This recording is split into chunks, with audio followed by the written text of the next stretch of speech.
Hello, welcome back to Total Tactics Football. It's Fran here, and I'll be finally recapping my Game Week 2 team selection. Starting off with the defenders, I'm going to be looking at the same defense as last week, and this was actually the toughest choice for me because, as you can see, probably the most questionable selection here is going to be Digne, and some might question why I haven't transferred it out, and simply it's because of the fact that I think actually watching the game and rewatching the game as well versus Southampton, looking at the kind of expected goals as well, and considering the game in picture, I think Everton do actually have a strong defensive base, and I think Rafa at least has the right idea in terms of how he wants to play with this Everton team. And I saw in the second half instances where I liked the role of Digne much more than in the first half, where he was much more attacking, playing as a left winger, which allowed Richarlison to kind of cut inside and play almost in a much more central role, which also therefore also allowed Digne to have much more attack involvement in open play. And then coupled with the fact that, as we know, there are some kind of several key absences in the Everton side, we know that Digne will have these kind of opportunities outside of open play as well, which is why I would like to retain him just for one more week to kind of see how things are at. And if I'm once again enamored with this performance and I can think about keeping in my team or moving him on for almost a double up of two defenders, because my plan as well is very linked to my kind of second defender, who's a bit questionable at this point in time, which would be Tsimikas, right? We all know, we saw the photos of Andy Robertson running in training. Now, this definitely doesn't mean that he's going to be playing in Game Week 2, but it does mean that he is pretty close to the road to recovery, and I think it makes more sense to get out of Tsimikas and kind of enjoy the full and reap the benefits out of him fully before he actually plays Chelsea, for example, and then kind of move out of him in a smart little way, in my opinion, because I have the opportunity to go for a 5.0 and a 4.5 defender. And what interests me right now, to be honest, is potentially someone like a Tottenham defender, someone like Tanganga, for example. But I'm still holding on off of that for now because I thought Wolves had a very strong performance versus Leicester, and I can still see them, potentially scoring versus Tottenham, even though Tottenham do look like a very threatening side. I think Tottenham have much nicer defensive fixtures in Game Week 3 and 4, and for that reason, I'm not going to be touching my defense. As you know, Shaw and Trent still at this point in time are almost, set and forget at this stage. The fixtures are still nice, and simply put it, if I think Liverpool continue on the trajectory that they're on, Trent will be an extremely valuable asset to have. And with Shaw, it still remains to be seen. I think, we have to kind of see if this United defense can kind of take themselves to the next level in terms of getting clean sheets. But I have still the faith in Shaw in open play to deliver, and for that reason, the defense remains the same. Now let's have a look at the midfield now. So with the midfield here, we have a situation where I've gone for, once again, the same as last week, and this is because of the fact that actually my team in Game Week 1 was actually built to be stronger in Game Weeks 2, 3, and 4, so long as I had the free transfers available, and that's what I do have. Son actually managed to outperform my expectations, even though I did mention that he could score, and I didn't have to necessarily do a kind of a Havertz to Son or a Greenwood to Son transfer that I was potentially suggesting at one point in time. Now with that kind of free transfer, I have a very strong midfield, in my opinion, for the next few weeks, and we can see the only real tough fixture in the next few weeks is going to be to someone like Salah in Game Week 3, where he faces a really well-ironed Chelsea side who have managed to do exceptionally well versus some of the other top teams, and we know that will be a tough game for Salah to kind of haul in. But he is that kind of set and forget player where you're happy to not have returns for that week, in my opinion, in exchange for him having an overall great season and you being able to kind of move other pieces instead, right? And with Bruno, of course, he started on the best possible foot.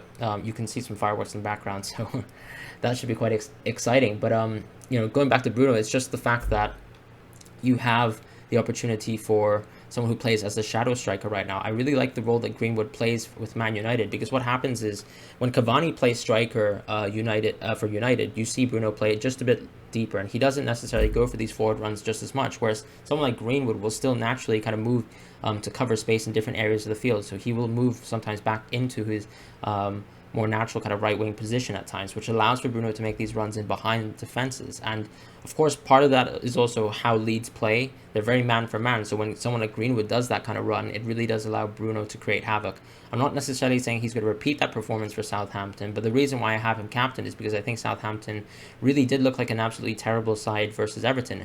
And you could see someone playing a little bit more of an off-the-ball role compared to someone who's more of a target man, succeed. We saw Richarlison actually do better than Dominic Calvert-Lewin, even though when you actually look at the stats, Dominic Calvert-Lewin had more of the expected goal percentage, and I think that can actually happen for Bruno as well this week. So that's why I have him captained, and I have Salah as my vice captain. In terms of Son, as I mentioned before, there's a clear reason why I had him in my team. I do think Wolves will actually be a tougher fixture than people actually expect, and so for all the people looking into transferring Son this week, I would say maybe proceed with a little bit of caution. I think if you're someone who has Mahrez, that's a nicer fixture there, and there's a reason why you got for Mahrez, so try to stick with that before you move into Son, where he has really nice fixtures in game week 3 and 4, which is part of the reason for going Son in game week 1 on my part, really, just to make sure that I can kind of get Son and not have to deal with that issue. But if you went for Mahrez game week 1, then that's a different thing. You're kind of attacking points early in that aspect, so try to see that plan through. My last defender, of course, is Benrahma, and I'm really high on West Ham. I watched them all preseason. I was really enamored by his performances and the kind of role that he plays. One thing that I'd like to say, of course, is Bowen had a fantastic game himself versus Newcastle, but it's clear to be seen that when West Ham attack, Benrahma is actually allowed to play a role higher in the field. He almost plays as a second striker at times when you actually see them defend, and he is allowed to be one of those first players to actually kind of make that run down the line for the counter, whereas someone like Bowen is probably going to be making that pass to him. Now in open play it's a little bit different. Fornals and Bowen are a bit more involved, even the fullbacks are, but I still like Benrahma's just overall positioning as that kind of 10 for West Ham right now, which means that I think he will hold more and continue to hold more, especially as the game week 3 and 4 fixtures are very nice for him. And that kind of leads us to the strikers now. So with strikers, as you know, I have Ings in my team, and simply put, I think Ings and really Aston Villa probably failed to deliver towards our expectations in terms of actually losing to Watford, but Ings managed to kind of salvage that kind of FPL fixture for us by getting a last-minute kind of penalty, and that's obviously good news for us, because I think Aston Villa's performance really stepped up when El Ghazi came off for Bailey. And I thought that Bailey really changed the dynamic of the game. And that's, of course, going to tell us that Ings will continue to be on penalties for the foreseeable future, unless Watkins has something to say about it. And that is what I like about Ings for now. He still has those 2 nice fixtures. Let's kind of see them out and see if we can actually enjoy more of Ings before we have to kind of move on from him. I don't think it's reasonable for Ings to be set and forget at this point in time. I think it will definitely take time for Aston Villa to gel as a side, because they haven't played many minutes in the set kind of 4. I think the 4 right now is probably going to be looking like Buendia, Bailey, Watkins, and Ings. The issue, of course, is someone like Bertrand Traoré is such a fantastic player, but it might be the fact that he just plays a continued super sub role. But that still means we're probably going to be enjoying 90 minutes of Ings for now, which is fantastic for our team. I can then obviously see clear side grades into someone like Dominic Calvert-Lewin, who, as I mentioned, had more expected goals than Richarlison, and I expect him to have more potential kind of goals scored over the course of the season than Richarlison, and have more involvement in an FPL sense over the course of the season. And then with Wilson, I still think when you actually look back at Newcastle's fixtures, or look ahead rather, he has fantastic fixtures, and I think when you're looking at Ings and you think he's not performing for you, and you want to maybe move out of him, if the performance for Aston Villa is very weak in game week 2, then there's already options there that are clear, have good fixtures for the remaining weeks, and don't really put you in an iffy situation where you have to do a double transfer or anything like that. It's a very simple swap, in my opinion. So that's why I've kept the team relatively the same. As you can see here in the full side, it's the exact same as last week. But this was the same side that got us a fantastic start last week, and I still have a lot of faith in these players. That there's a clear reason why I picked them for game weeks 1 to 4 and trying to attack these fixtures, and that's simply it. Thank you guys so much for watching the video. It's been an absolute pleasure to receive all the support that you guys have.